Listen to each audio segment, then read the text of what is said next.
I've done some block out since the previous video, so now you can see the block out of the low poly of the sofa is done. So I've done the pillow also. So the pillow is actually individually created, and then after that I duplicate them and put it on the sofa. So literally this is actually a quite low poly kind of sofa, which is so far is still okay, but I mean when you want to go close up it might not be useful.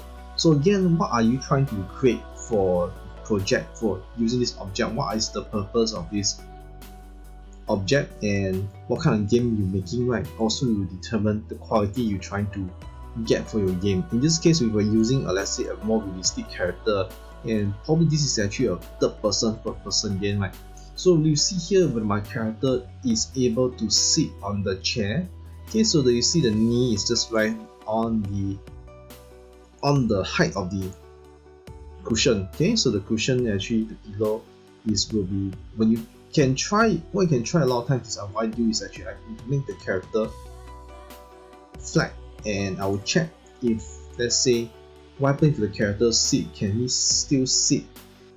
And probably yes, that is probably the kind of the right size of the sofa for the character like this. So then this is actually quite right to proportion to scale. Now the next process before I go further to smooth, right? So I can still tweak a little bit on the shape later on, but now what I have is actually I have all the low poly object here. So what I'm going to do is I want to combine everything. I'm going to combine everything, and the next thing I'll do is I'll do the UV first before I go and turbo smooth the entire object.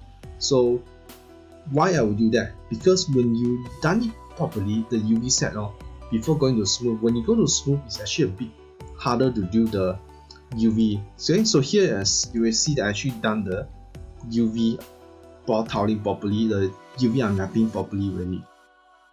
When you are in the low poly stage, right, it's pretty much easier for you to do unwrapping. So now I have about 800 faces.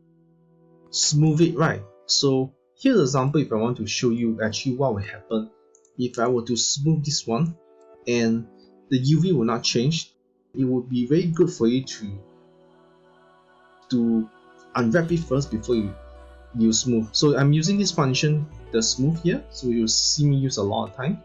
Okay, when I press the smooth button, right, and literally the thing becomes smooth, right, I'm smoothing at the division on 2, which I'll explain in the next video on how to adjust this. When I adjust this, it's very smooth, but the shape did not change. You see that the auto is very expensive. Now it's actually around 12,000 polygon, and it's very tedious for you to adjust the UV when it's actually high poly. So I would rather suggest that you actually unwrap the object first before you even go to the smooth stage, right? Once you go to the smooth stage, it's actually a bit harder to UV unwrap because you are trying to select faces, which is like there's a lot of faces if you want to tweak anything. So my suggestion is most of the time when I do any modeling, right, I will probably do the UV unwrapping first before I go to a more detailed stage. So in this case, if I will turn off the division back, right, so you see the UV will not stretch or UV will not change at all when you do it correctly. So if I were to turbo, let's say smooth one time, and it's still okay. Okay, so this is my advice to you, and this is actually a very good proper habits of modeling before you proceed to do further, let's say further detailing by using the smooth tool. So that is my advice.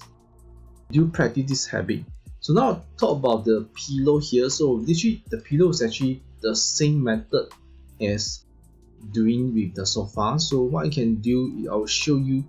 Then individually is just something just like this.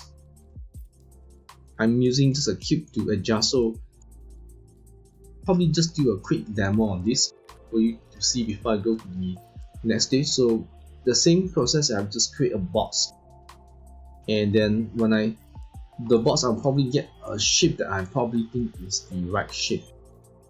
When I'm trying to adjust, right, so I'm looking at the form I'm trying to adjust, so I can already increase the subdivision before I go deep further into detailing. So when I have something like that, right, it's easy for me to tweak the form. So I'm using all the windows to help me adjust. So again, have the habits of doing that. So when you have the habits of doing that, right, your modeling process becomes a bit more smoother, and when it goes to a bit more, let's say, more organic, more detailed like character, then this becomes a bit more important, because you need to literally needs to tweak the shape from different angle. So now if I want to adjust this one, so pillow is actually, the pillow has this, let's say, fluffy surface, right? So we need to pull the sort of polygon up, right, to make it like very interesting. It's like floating, like it's a bit bubbly. So literally that was the thing I actually did with my pillow. So I'm trying to get that blobby feel. I can actually do is select all these faces and just do a scale, and they get a more round shape already. So literally this is what I did with the pillow. So it's pretty easy, and a little bit twist and no adjustment, especially on the corner here. This one's a bit high, just I can actually use the top view to push it in. Just double check what did I push. So again, if you go into perspective and what, you can actually check, then you actually are selected extra vertices that I don't want. Okay, so if I remove this one, then just remove this one, I can actually move it to form a round shape already. And that's how I solve this issue where you have this very strange polygon. I'm pretty sure that if you have done enough polygon modeling, you notice that this is common issue that you face. So don't worry, just use the different viewport to adjust and move, and you will actually clearly adjust it properly. Right, the next thing I want to do is check, right, this one. If I were to press 3, there you go, I get something like a pillow already. So that is how I did the organic pillow. Alright, so that's how I do it, and I duplicate into 6 more pieces. That's probably the for this video. Okay, let's go to the next video where I actually will high poly the sofa base for detailing, and I'll show you actually what to do with it.